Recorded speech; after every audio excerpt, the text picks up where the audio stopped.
about me personally. One, God, the church, that's my main focus in life. I think a lot of you already know that. I got a little pointer here too on that. This is my family. That's number two. Okay, this is me and my wife. Me and my wife met when she was met in church. Come to think of it. And we've been married 42 years this coming July. And my oldest son, I drew him a little taller. He's the only one in my extended family that's any taller than me. Most everybody's shorter. His wife and son live in Florida. He's a minister and a mental health counselor. My daughter and her husband is quite a bit taller than she is. She's a school teacher in Olive Branch. They have 2 children. My youngest son and his wife have 3 little girls, and they live in South Haven. He works for FedEx.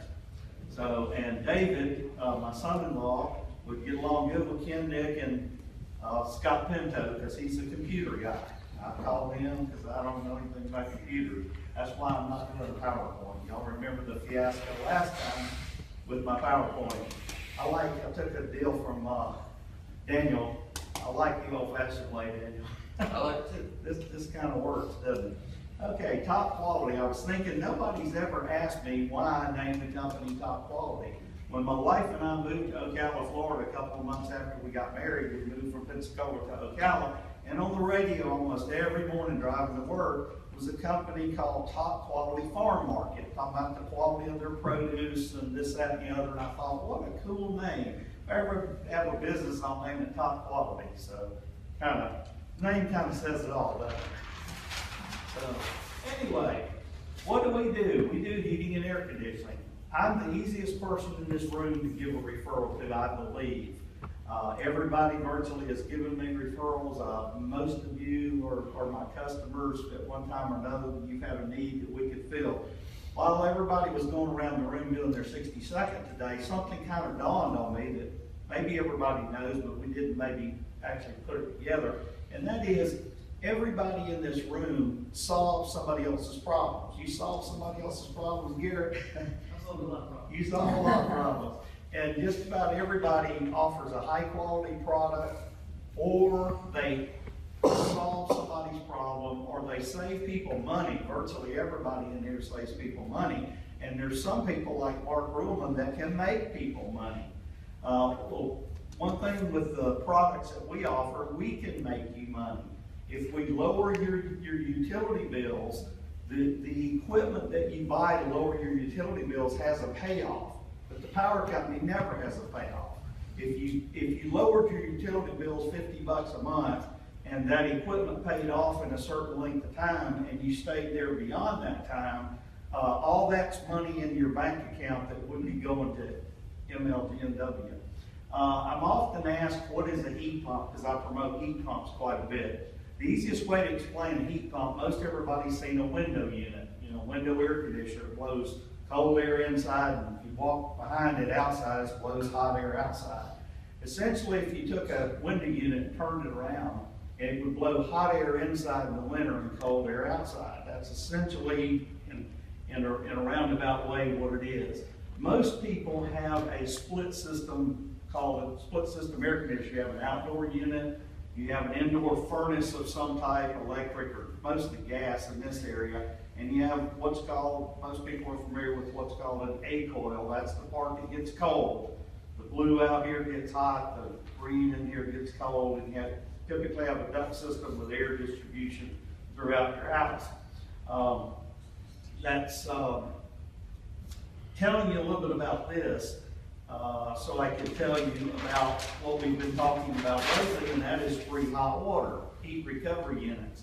What a heat recovery unit is, and we put in one yesterday for a FedEx pilot in Germantown, the compressor pumps hot refrigerant through this coil, and the fan moves air across the coil and cools the refrigerant. Well, this refrigerant leaves the compressor at somewhere between 150 and 200 degrees, depending on the type of freon and the outdoor temperature and several other factors. What we do is take that hot gas line and run it through a heat recovery unit, and then bring it back and then run it through the condenser to cool off. It adds about 1 SEER rating. You're familiar with SEER ratings. It's kind of like a miles per gallon rating on a car.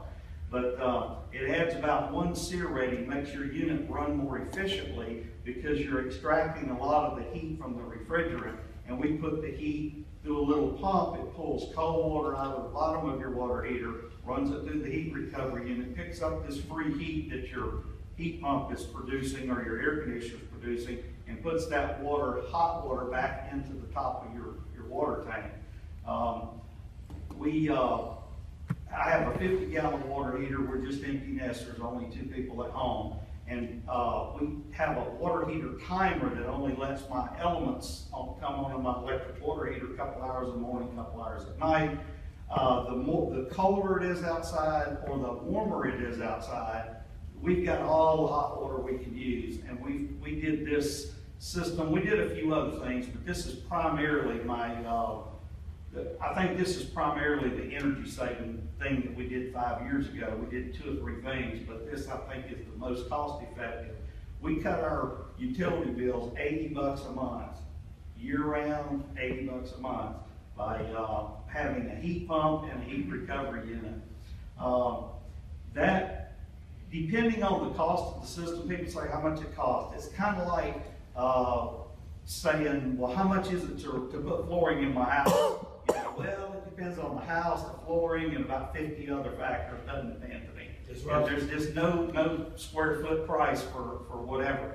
So somewhere, but you would normally on a heat recovery unit get somewhere between the 4 and 8 year payback on that. That's somewhere between a 12 and a 25% return on investment for this installation. That is based on current utility rates. Well, if utility rates stay the same in the last 4 to 8 years, are they likely to stay the same in the next 4 to 8 years? They're always going to go up. They're always going to go up. So likely, whatever your projection is here, it's going to be a lot higher. They're certainly not coming down. They're always going to go up. Where would this, well, we can talk about that on the next page. Basically, one thing that people that own rental property may want to look at is if they can put just pull a ballpark number out of the air, say $3,000 investment into your rental property, you're writing off that. You can, if you lower the utility bill, couldn't you get more money out of the rent? In other words, if you got somebody with a $200 utility bill, you drop that utility bill to $160, couldn't you charge $40 more for rent? Or isn't the customer paying the same either way?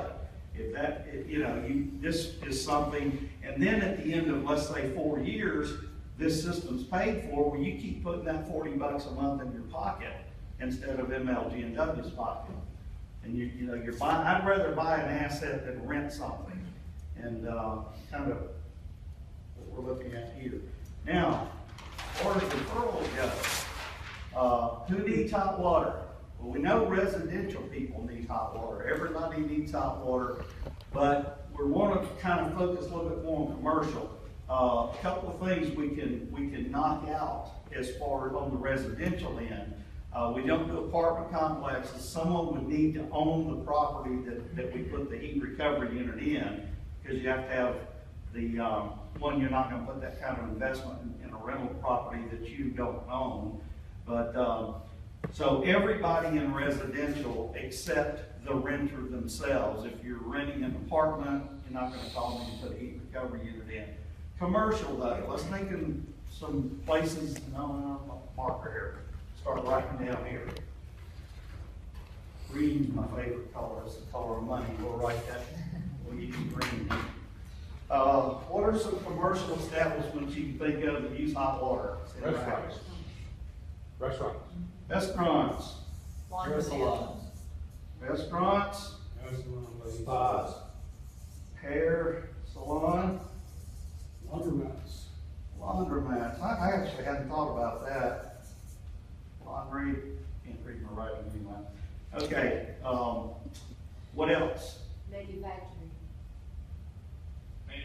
Yeah, manufacturing. Okay. Hadn't thought about that one either, I guess. Doctor's offices, if they own the building. Dentist. Hospitals. Dentist. Hospital, that's a little high. Was that 2-minute warning? That's it. That's it? Uh-oh, no time No for more. questions? Okay, real quick, if it's a single-story building, if it's not a big commercial establishment, you know, we need single-story restaurants, single-story beauty salons, and people that own their own building, okay? People that own their own building. And I thought we'd have time for questions, but I guess not. Thank you.